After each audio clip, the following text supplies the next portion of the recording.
Тірі болсам, қазаққа қызмет қылмай қоймаймын. Ұлтына, жұртына қызмет ету білімнен емес, мінезден. Әлихан Бөкейхан.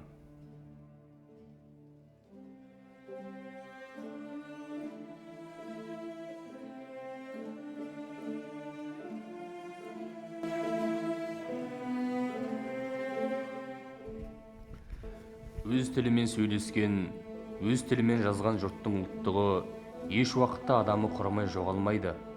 Ұлттың сақталуына да, жоғалуына да себеп болатын нәрселердің ең қуаттысы тілі. Сөзі жоғалған жұрттың өзі де жоғалады. Ахмет Байтұрсынұлы.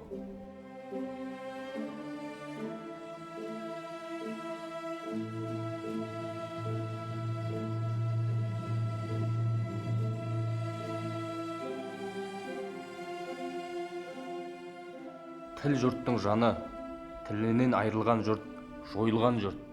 Ана тілін ұмытқан адам өз халқының өткенінен де, болашағынан да қол үзеді. Халел Досмұхамедұлы.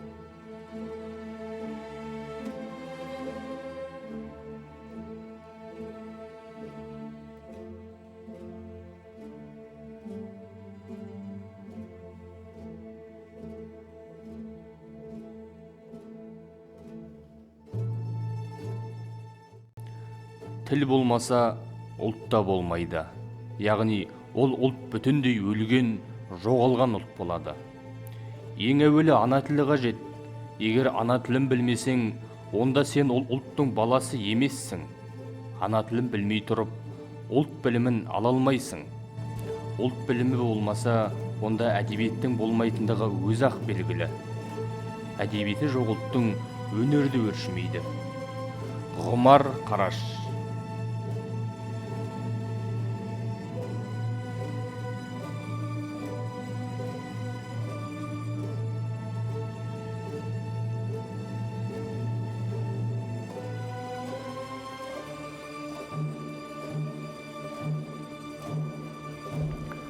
Ана тілі халық болып жасалғаннан бері жан дүниесінің айнасы, өсіп, өніп, түрлене беретін, мәңгі құрамайтын бәйтерегі.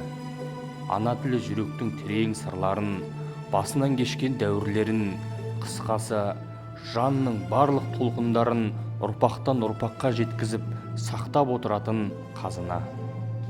Жүсіпбек Аймауытов.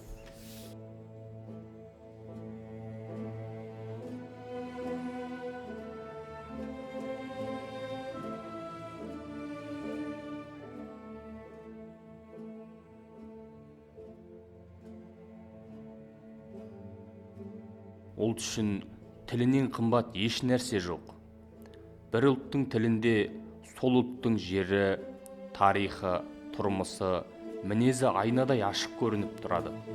Қазақ тілінде қазақтың сары сайран даласы, біресе желсіз түндей тымық, біресе құйындай екпінді тарихы, сар далада үдере көшкен тұрмысы, асықпайтын, саспайтын сабырлы мінезі бәрі көрініп тұр.